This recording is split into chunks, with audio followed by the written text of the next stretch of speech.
Assalamualaikum warahmatullahi wabarakatuh. Pada pertemuan ini kita akan melanjutkan pembahasan tentang analisis percakapan atau CA. Jadi kalau kalian mendengar CA itu ada dua hal yang terkait dengan bidang ilmu linguistik, yaitu conversation analysis yang akan kita bahas pada pertemuan ini, dan juga content analysis atau analisis isi. Nah, kalau CA yang conversation analysis ini itu menggunakan metodologi menggunakan penelitian kualitatif, sementara konten analisis atau analisis isi biasanya menggunakan pendekatan kuantitatif.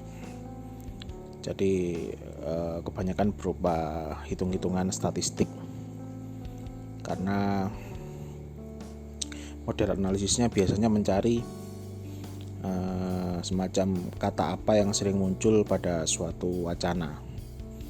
Jadi kalau pendekatan konten analisis, misalkan pada berita tentang Islam misalkan, nah dari sekian ribu data misalkan, atau dari ratusan data berita tentang atau berita terkait dengan Islam, itu kemudian ternyata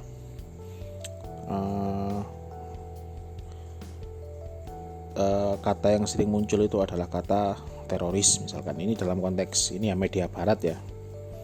Nah dari sana kemudian dianalisis menjadi konten analisis terkait dengan tadi itu ya, berapa sering kata itu muncul, kata tersebut dianggap penting pada suatu topik wacana tertentu. Nah yang kita bahas hari ini itu adalah CA yang conversation analysis atau analisis percakapan. Nah, dalam conversation analysis yang menjadi pusat perhatian itu adalah turn taking atau gilir tutur, lalu kemudian ada adjacency pairs atau pasangan berdampingan, dan kemudian ada sequences ya, sequence urutan.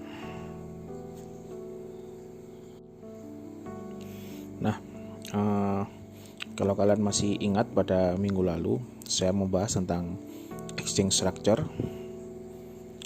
Jadi exchange structure itu pendekatannya top down. Jadi suatu teori atau struktur yang kemudian berusaha diadaptasikan pada data. Jadi datanya mengikuti teorinya. Gampangannya inilah khotbah Jumat misalkan. Jadi aturan atau pola khotbah Jumat dimanapun itu sama. Di masjid apapun kalian Jumatan ya strukturnya sama. Tidak ada khotbah Jumat kemudian ada tanya jawab, tidak ada. Jadi strukturnya sama. Nah itu yang dimaksud dengan pendekatan top down. Jadi ada pola, aturan atau rukun yang mengatur, lalu kemudian datanya mengikuti pola tersebut, mengikuti aturan tersebut. Sementara CA ini kebalikan dari exchange structure. CA ini menggunakan pendekatan bottom up. Jadi kalau top down dari atas ke bawah ya, ini bottom up dari bawah ke atas.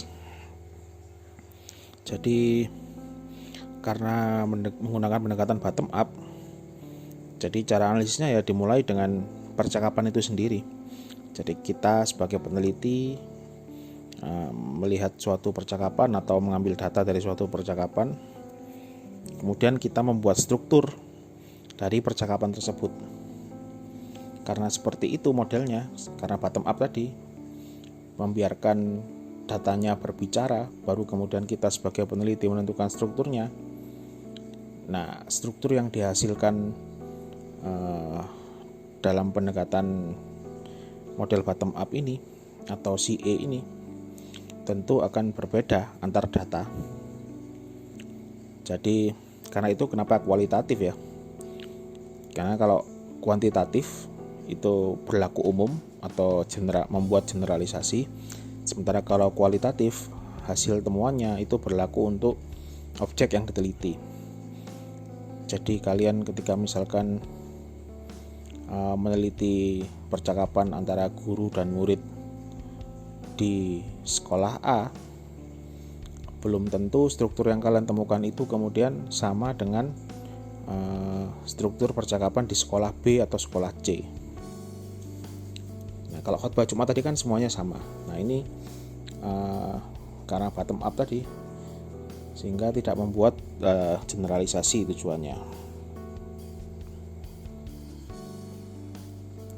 Jadi tadi ya bedanya. Kalau exchange structure, jadi sekalipun sama-sama meneliti struktur percakapan, yang membedakan antara exchange structure dengan conversation analysis itu adalah pendekatannya. Kalau exchange structure menggunakan pendekatan top down, kalau CA conversation analysis menggunakan pendekatan bottom up. Sekarang kita bahas dulu pengertian conversation. Conversation di sini dalam konteks conversation analysis ya. Jadi analisis percakapan itu punya definisi sendiri tentang apa yang dimaksud sebagai percakapan itu. Jadi kalau menurut Cook, percakapan itu biasanya informal dan tidak direncanakan. Jadi yang dimaksud bercakap-cakap itu settingnya informal dan tidak direncanakan. Cook lebih lanjut kemudian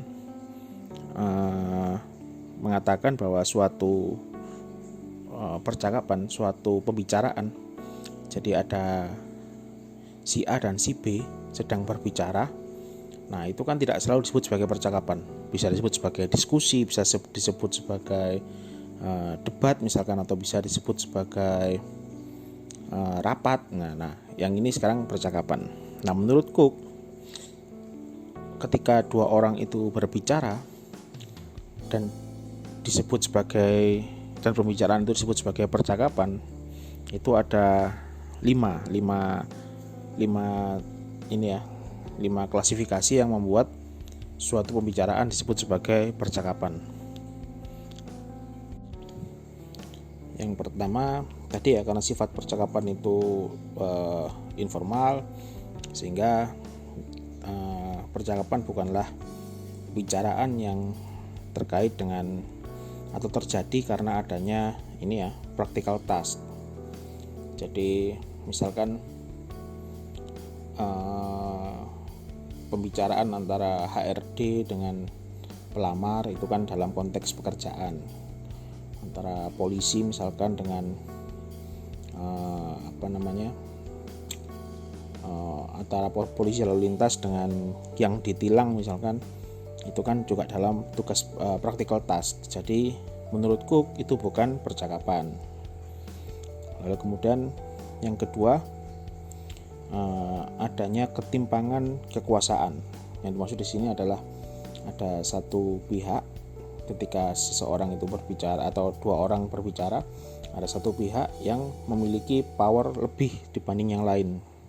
Jadi ada unequal power di sana. Guru dengan murid, menurut Cook itu bukan percakapan, karena status guru lebih tinggi dibanding muridnya. Atau dokter dengan pasien, karena dokternya memiliki lebih banyak pengetahuan sehingga dia memegang ini ya,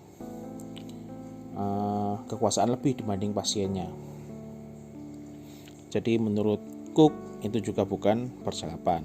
Kemudian jumlah pesertanya terbatas, atau ini ya, the number of the participants is small. Jadi misalkan ya 2 orang atau 3 orang lah ya, yang terlibat dalam percakapan tersebut, tidak terlalu besar. Kemudian turns are quite short. Jadi turns itu maksudnya di sini ini ya.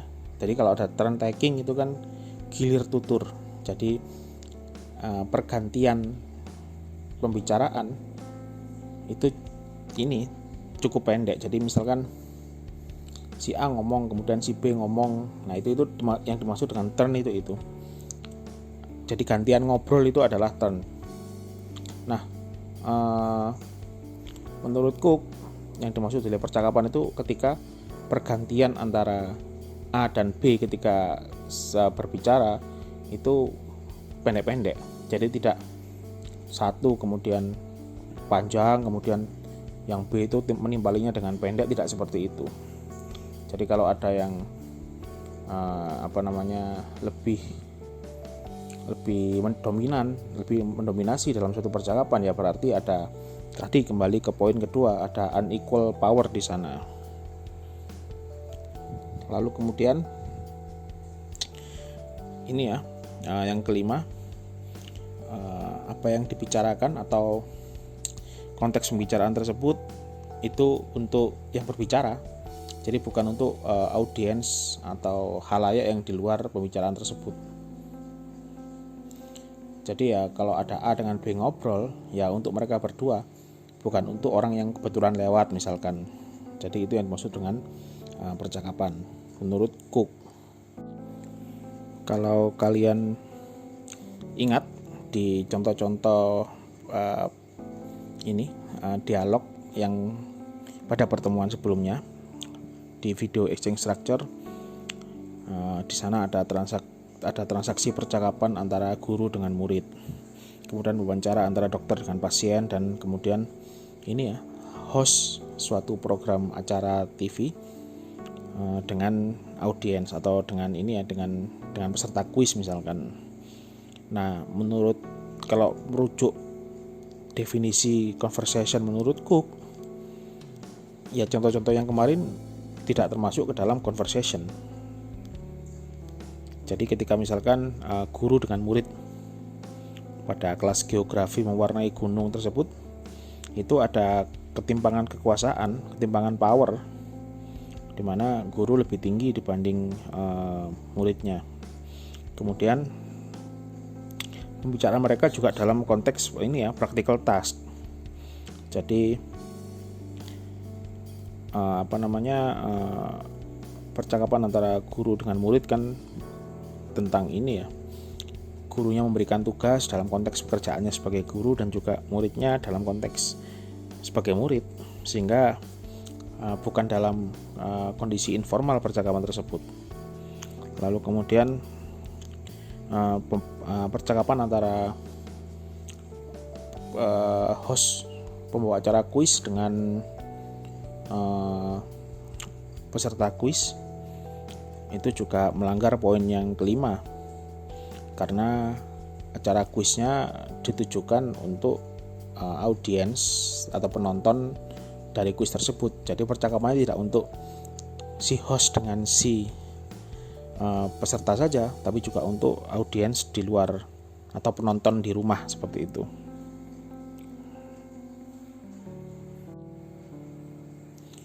Yang dokter dengan pasien juga sama ya, karena itu percakapan antara dokter dan pasien tersebut terkait dengan tugas dokter itu sendiri, yaitu ini ya, mendiagnosis penyakit dan juga kemudian membuat resep. Jadi melanggar yang poin pertama ya, practical task tadi itu. Nah, baru yang contoh di awal ya, yang percakapan antar dua orang mahasiswa linguistik terkait ini mata kuliah pilihan. Nah, itu dapat diklasifikasikan sebagai percakapan kalau mengacu kepada klasifikasi dari Cook tadi itu. Jadi konteksnya informal, mereka bertemu di luar ruang kelas. Selain itu juga ada penggunaan kata seperti wow dan sebagainya yang merupakan ini ya, kata-kata yang biasa diucapkan dalam konteks informal. Kemudian tidak scripted juga, karena itu ada jeda. Jadi misalkan ada jeda 2 detik sebelum kemudian si B menjawab pertanyaan dari si A. Kemudian ada tawa juga di sana. Kemudian topiknya juga bukan untuk audiens di luar mereka, karena topiknya ini ya interpersonal, topiknya antar mereka berdua saja terkait dengan pemilihan mata kuliah. Dan kemudian juga bukan karena tugas ya, bukan karena tugas kuliah, karena mereka itu hanya ini ya bersosialisasi saja, tidak direncanakan. Kemudian ya mereka ketemu di luar ruang kelas, kemudian mereka ngobrol gitu saja. Dan selain itu, si A dan si B yang terlibat dalam percakapan terkait mata kuliah tersebut itu juga equal powernya, tidak ada yang lebih tinggi posisinya. Selain itu ini ya, percakapannya pendek-pendek, terus pertukarannya juga cepat gitu. Ya seperti kalau kalian ngobrol biasa dengan teman gitu kan, kadang temannya belum selesai sudah ditimpali, kemudian ya tidak juga yang kemudian ini ya terlalu panjang, karena memang konteksnya informal. Jadi mengacu kepada definisi Cook, kalau kalian ingin tahu seperti apa percakapan kalau menurut Cook, itu ada di ini contoh percakapan antara kemarin siapa namanya BM dengan DM terkait pemilihan mata kuliah pilihan itu. Namun pendapat dari Cook tentang klasifikasi apa yang dimaksud sebagai percakapan itu kemudian banyak bukan dibantah, tapi dipertanyakan oleh linguis lainnya. Karena kalau menurut Fairclough, obrolan di warung kopi sekalipun antara dua orang teman yang akrab itu juga tidak bisa digaransi bahwa percakapannya akan singkat. Kadang juga lumayan panjang. Kalau misalkan si A misalkan curhat, kemudian si B ya hanya menimpali seadanya seperti itu. Dan menurut Fairclough juga sesungguhnya ketimpangan power itu pasti ada, tidak hanya antara orang yang memiliki jabatan dengan yang tidak, atau misalkan guru dengan murid seperti itu, tidak hanya di situ, bahkan antar teman sekalipun juga pasti ditemukan, teman yang akrab sekalipun itu juga pasti ada unequal power di sana, ada satu yang lebih berkuasa. Misalkan kalian ketika ini ya ngobrol tentang tugas grammar misalkan. Nah, salah satu teman kalian itu memiliki atau ini ya termasuk mahasiswa yang pintar. Nah, di sana saja itu sudah unequal powernya. Karena ada satu yang memiliki pengetahuan lebih dibanding yang lainnya. Atau misalkan kalian sedang reuni, lalu ada satu teman kalian yang misalkan menjadi pejabat, menjadi anggota DPR gitu misalkan, atau lebih sukses lah dibanding yang lain. Nah, di sana juga sesungguhnya menunjukkan adanya unequal power antar peserta tutur. Nah, karena itu kemudian si E yang awalnya dulu ini ya sangat terbatas datanya, kemudian sekarang banyak linguis yang utamanya di era pandemi ini, kemudian banyak yang mengambil datanya ya berupa percakapan dalam film dan sebagainya, padahal film kan scripted, jadi ada skripnya, tidak seperti percakapan yang natural. Jadi kalau kalian nonton film kan pasti ini ya kan seperti orang bermain drama kan, ada skripnya, kemudian tidak berlangsung cepat ininya pertukarannya. Karena kalau misalkan saling sahut-sahutan itu kan penontonnya bingung. Jadi pasti yang A selesai ngobrol dulu, yang A selesai ngomong dulu, kemudian si B menimpali. Kalau ada yang C ya, kemudian C ngomong, kemudian nanti si A atau B menimpali. Jadi bergantian. Ya memang tidak natural, tidak sama dengan misalkan kalian merekam percakapan antara teman sendiri gitu kan, yang pasti ada ya pasti berlangsung cepat ini nyanternya. Kadang-kadang belum selesai ngomong sudah disanggah oleh temannya, atau temannya ingin melempar topik pembicaraan yang lain. Itu kan sering terjadi. Nah, tapi karena pandemi ini juga kemudian hal-hal yang berbau digital itu kan sedang naik daun karena kesulitan untuk mengambil data di lapangan, sehingga kemudian banyak peneliti linguistik yang tertarik dengan CA ini kemudian mengambil contoh analisis dari film maupun drama yang pada saat dulu itu dianggap bukan data yang natural atau bukan bagian dari percakapan. Oke, sekarang kita akan membahas topik selanjutnya, yaitu tentang taking. Bukan topik selanjutnya ya, kita akan membahas apa saja yang alat analisis atau pisau analisis dari CA.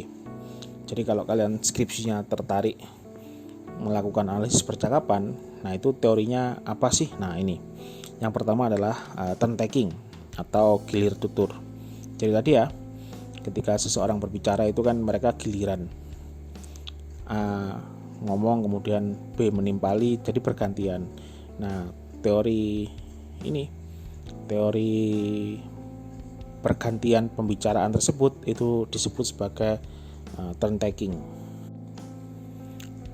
Pada sebagian besar budaya atau pada sebagian besar konteks kultural, secara umum itu ada satu orang yang berbicara pada satu waktu, kemudian bergantian dengan lawan bicaranya. Jadi si A ngomong, kemudian baru yang lain menyahut atau menimpali omongan dari si A misalkan. Namun semua budaya memiliki preferensi sendiri tentang berapa lama pembicara itu harus. Jadi kalau di sini istilahnya holding the floor. Jadi kalau kalian membaca ada istilah holding the floor atau hold the floor, itu maksudnya seseorang sedang mengambil alih pembicaraan. Jadi berapa lama seseorang itu ngobrol itu tergantung masing-masing, bukan ngobrol ya, berapa lama seseorang itu ngomong. Misalkan si A itu ngomong, nah berapa lamanya itu sebelum kemudian ditimpali oleh si B, nah itu tergantung oleh masing-masing konteks budaya. Selain itu, selain berapa lama holding the floor tadi, ada juga tentang ini, bagaimana mereka menunjukkan bahwa mereka telah selesai dan pembicara lain dapat berbicara. Itu juga tergantung konteks budaya. Apakah pembicara yang lain dapat melakukan ini overlap atau interrupt atau menyela ketika seorang pembicara berhenti. Jadi misalkan si A itu belum selesai ngomong, tapi dia berhenti sejenak karena mungkin memikirkan apa yang ingin diucapkan. Nah, apakah kemudian sekalipun si A belum selesai ngomong itu si B itu boleh melakukan interupsi atau overlap misalkan? Dan berapa lama waktu untuk jeda? Jadi si A itu ketika ngobrol kemudian dia hening sejenak untuk kemudian melanjutkan apa yang ingin dia omongkan. Nah itu hening sejenaknya berapa lama, itu juga berbeda-beda tergantung konteks budaya. Jadi misalkan kalau di Amerika Latin, ketika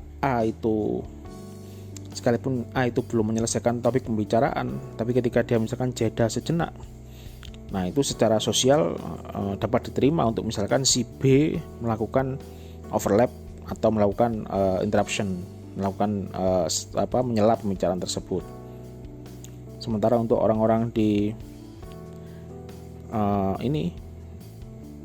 Indian Amerika Utara, itu mereka harus menunggu dulu jeda selama 2 detik. Jadi kalau berhentinya ini sudah 2 detik itu baru boleh si B itu kemudian melakukan interupsi atau mengambil alih floornya tadi itu. Dan bagi orang Jepang tidak boleh menyela itu. Jadi melakukan interupsi itu dianggap sebagai hal yang tidak sopan dalam kultur Jepang. Nah, waktu untuk melakukan pergantian pembicaraan tersebut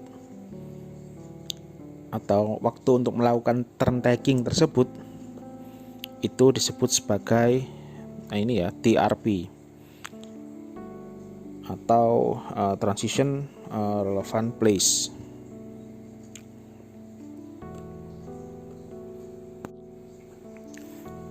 Jadi ketika misalkan si A selesai ngomong kemudian diganti oleh si B selesai ngomong kemudian diganti lagi oleh si A, nah itu disebut sebagai TRP. Saat yang tepat untuk melakukan turn taking itu TRP. Tapi dalam kebanyakan percakapan atau dalam kebanyakan tadi ya, kecuali di Jepang, dalam kebanyakan konteks budaya itu yang terjadi adalah banyak penutur yang tidak menunggu TRP-nya. Nah, ketika seorang penutur itu tidak mau menunggu sampai TRP-nya sampai saatnya tiba untuk ngomong, nah ini disebut sebagai interruption atau interupsi. Jadi kalau menurut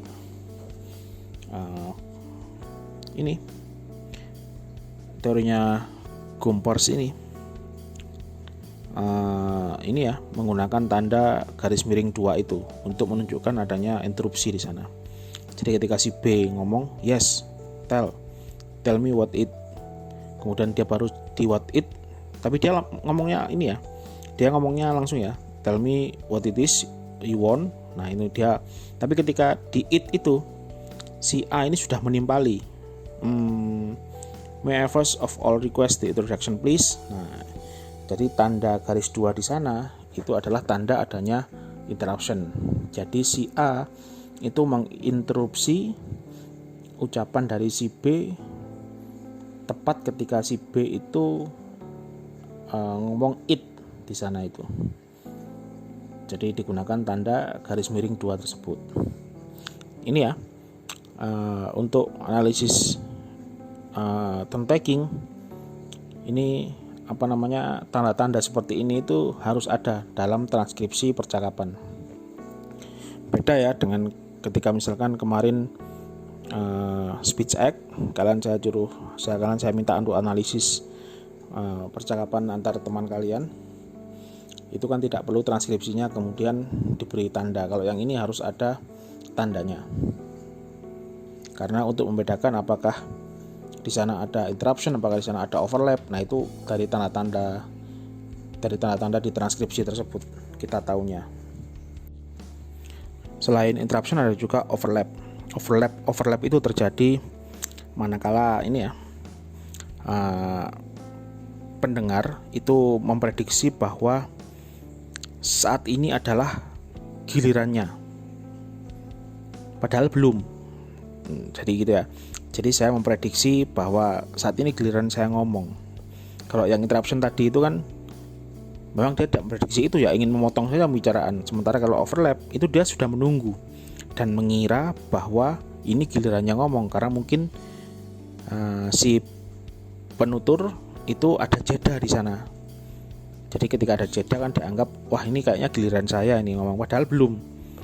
Sehingga terjadi tumpang tindih di sana atau overlap itu. Nah, karena itu disebut sebagai overlap.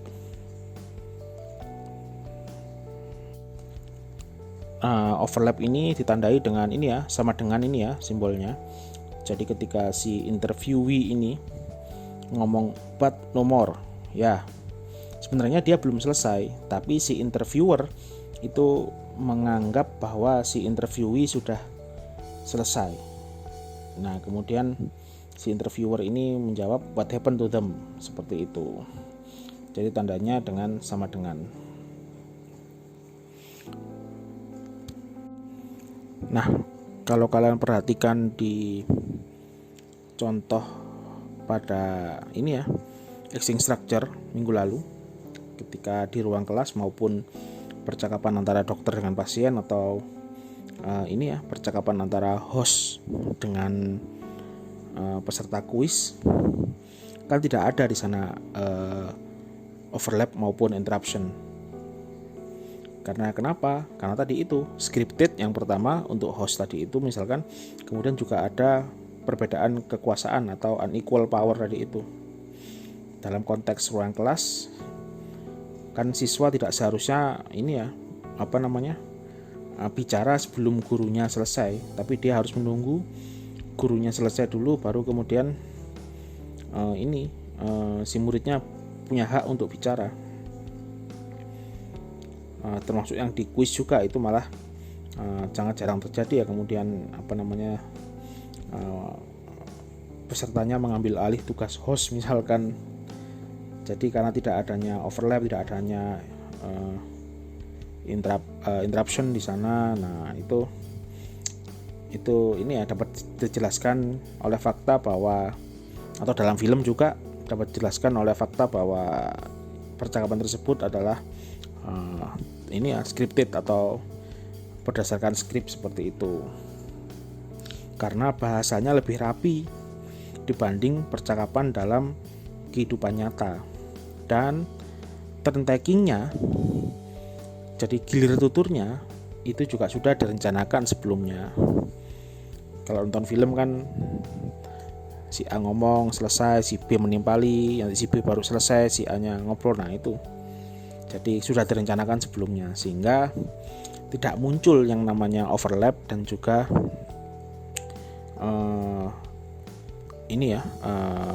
interruption di sana. Karena itu kesulitan bagi bagi mahasiswa misalkan yang kemudian mengambil sumber datanya dari film itu ya, sekalipun ada skripsi yang menggunakan CA, menggunakan turn taking, tapi datanya diambil dari film. Tapi kebanyakan kesulitan untuk mencari adanya overlap dan juga interruption karena memang yaitu film tadi itu ada skripnya, sehingga turn takingnya itu memang sudah direncanakan sebelumnya. Nah kemudian dikenal juga istilah attributable silence. Karena tadi ya, karena keheningan itu ditafsirkan berbeda antar budaya, karena itu jadi kalian sering misalkan ngobrol itu sudah enak-enak, kemudian atau habis ketawa biasanya gitu kan ada hening sejenak gitu kan. Nah kemudian kadang ada yang karena hening kan nggak enak, kemudian ada yang menimpali, jadi gimana enaknya rek, misalkan seperti itu. Nah keheningan yang bermakna tersebut itu disebut sebagai attributable silence. Atau misalkan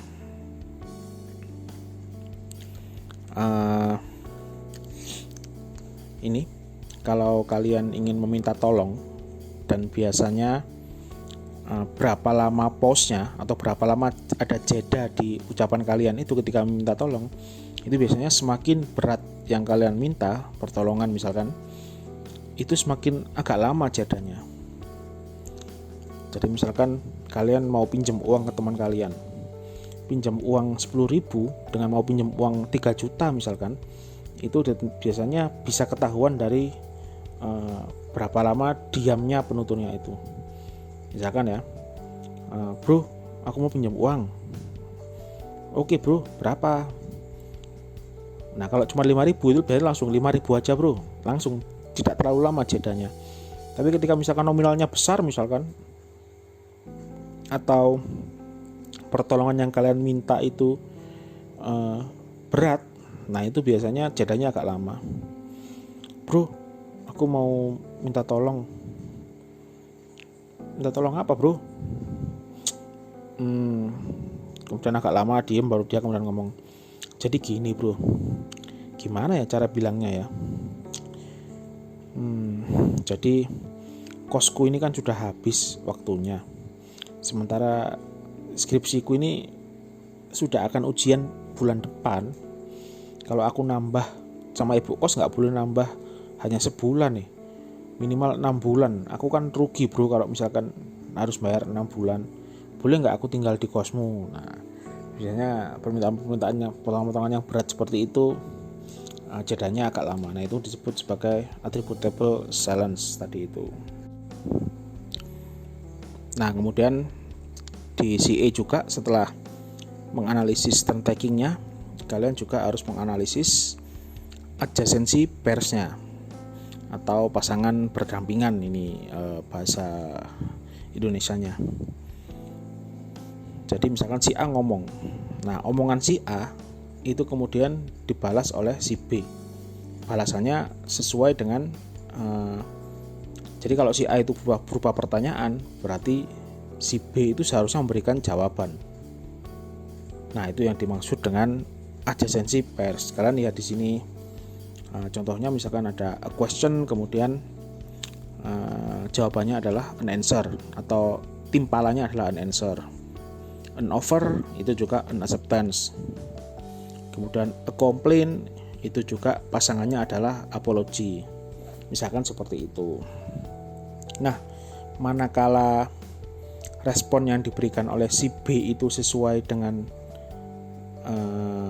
sesuai dengan ujaran dari si A tadi itu kalau sesuai disebut sebagai preferred response. Sementara kalau tidak sesuai, ya dispreferred response. Jadi misalkan a question, si A itu memberikan question, sementara si B itu membalasnya dengan question juga. Seharusnya kan dengan answer, tapi dia malah dengan question. Nah, itu disebut sebagai dispreferred response, atau jawaban yang tidak sesuai, atau pasangan yang tidak sesuai.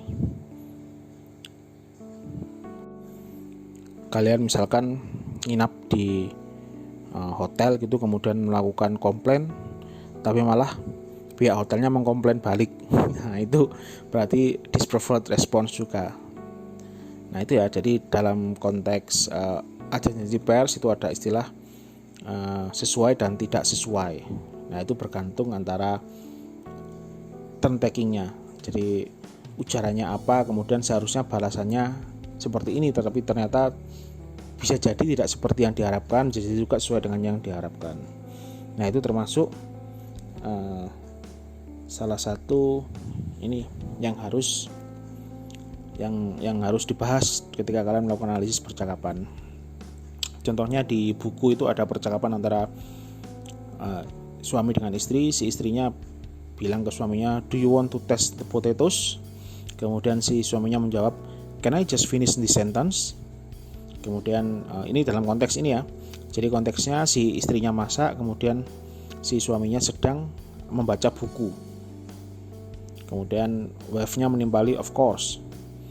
Jadi seharusnya kan ketika ditanya oleh si istri, "Do you want to test the potatoes?" Itu kan pertanyaan. Seharusnya kan husband-nya memberikan jawaban mau atau enggaknya.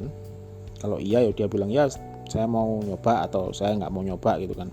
Cuman kemudian si husband-nya ini sekalipun dia sudah jadi kalau dalam konteks indirect speech act, kita paham bahwa si husband ini menjawab, ketika dia menjawab "Can I just finish the sentence?" itu maksudnya dia mau untuk nyoba kentangnya, tapi dia mau menyelesaikan baca bukunya dulu, atau selesai membaca satu halaman lah, seperti itu misalkan. Tapi dia tidak menolak ya, dia mau mencobanya itu. Tapi dalam konteks CA itu dianggap sebagai dispreferred, karena pertanyaan dari si istri tidak dibalas dengan jawaban, tetapi malah dibalas dengan pertanyaan juga oleh si husband, si suami. Nah, setelah tadi ya meneliti turn takingnya, meneliti apakah di turn taking itu terdapat overlap misalkan, atau terdapat interruption di sana, lalu kemudian meneliti adjacency pairs-nya atau pasangan dari pasangan dari ujaran-ujaran yang diucapkan oleh ini ya, yang kalian teliti datanya. Lalu kemudian terakhir adalah menganalisis urutannya, urutan dari karena mencari struktur kan. Jadi baik si E maupun exchange structure itu mencari struktur dari percakapan. Sequence ini yang menentukan struktur dari percakapan itu apa saja. Ya kayak yang saya ceritakan, misalkan khotbah Jumat itu strukturnya diawali apa, kemudian di tengahnya ada apa, kemudian di akhir seperti apa. Nah seperti itu.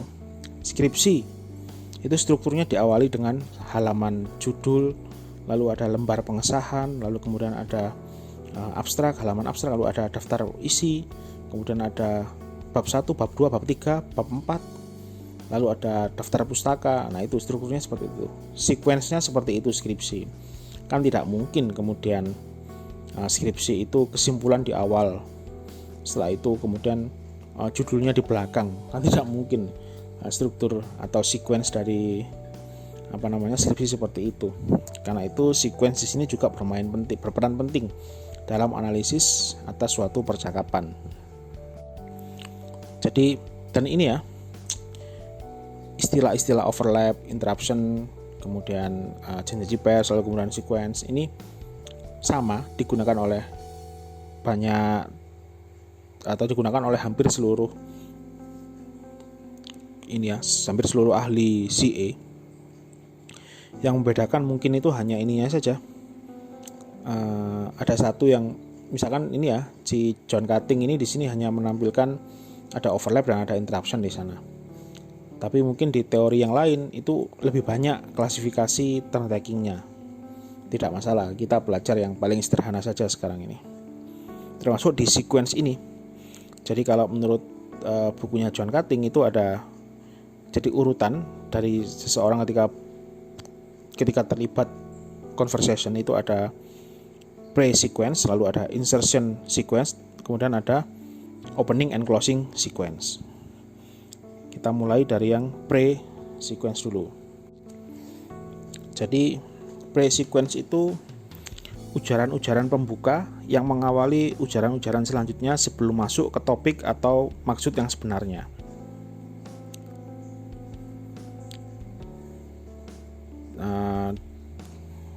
Kalau di contoh ini kan ajakan nonton gitu kan. Jadi you know that the new film that's on in the Odeon. Yes, do you want to go and see it tonight? Ya, why not? Atau misalkan ini ya, kamu tahu nggak kalau film Harry Potter ini hari ini tayang? Ya, mau pergi nonton nggak? Tentu. Nah, topik utamanya itu adalah ini ajakan untuk nonton. Jadi saya mau ngajak istri saya atau mau ngajak pacar saya misalnya untuk nonton film Harry Potter. Tapi diawali dulu dengan misalkan tadi itu, kamu tahu nggak kalau filmnya Harry Potter? Kamu tahu nggak kalau film Ada Apa Dengan Cinta yang sudah lama kita ingin nonton berdua itu hari ini tayang loh, hari ini premier loh di bioskop. Nah itu yang dimaksud dengan pre-sequence atau ujaran pembuka sebelum masuk ke topik inti yang ingin disampaikan. Lalu kemudian ada insertion sequence. Sudah jelas ya, insert gitu kan, yaitu ujaran-ujaran yang ada di tengah-tengah percakapan dan tidak ada hubungannya dengan topik atau ujaran sebelumnya. Jadi misalkan tadi ya saya tanya, kamu tahu nggak kalau film Ada Apa Dengan Cinta mau tayang hari ini? Lalu kemudian si B menjawab, bentar ya, saya mau ketemu dosenku dulu. Nah itu yang diucapkan oleh B itu termasuk insertion sequence, karena tidak sesuai dengan topik yang dilempar oleh si A, yaitu tentang menonton film. Misalkan ini dalam konteks tadi ya, tentang suami dan istri yang si istrinya sedang masak kentang dan minta suaminya ngicipi kentangnya itu. Lalu kemudian di sini husbandnya malah membahas tentang Jadi karena dia sedang membaca buku ya, kemudian dia membahas tentang, dia sedang baca koran ya, jadi dia sedang lalu kemudian dia tidak malah menjawab pertanyaan terkait kentang, tapi dia malah membahas tentang rasisme. Jadi dia membaca artikel tentang rasisme seperti itu. Jadi dia malah membahas tentang rasisme, tidak membahas kentang yang sebelumnya ditanyakan oleh istrinya. Nah itu karena itu masuk ujaran tentang rasisme tadi, itu kan di luar topik pembicaraan tentang kentang itu. Nah ujaran si suami tersebut disebut sebagai insertion sequence. Kemudian ada opening and closing sequence. Nah itu biasa ya, kalau kalian ketemu teman gitu kan pasti ada openingnya dulu, misalkan salam kalau kita ya, Assalamualaikum, atau bro, piye kabare, misalkan itu masuk ke, jadi sebelum ke topik utama ada openingnya. Nah itu masuk ke ya itu masuk ke opening, kemudian ada closingnya juga. Kalian misalkan mau setelah selesai ngobrol kan mau pisah gitu kan, ada, atau ketika sedang membahas suatu topik kemudian pamit kemana gitu kan ada closingnya. Wis yo bro, aku dendani ibuku, misalkan seperti itu. Atau bro sudah dulu ya, aku mau ke toko buku dulu, besok lanjut lagi, Assalamualaikum, misalkan seperti itu. Nah itu masuk ke closing. Oke, jadi seperti itu pembahasan kita tentang conversion analysis.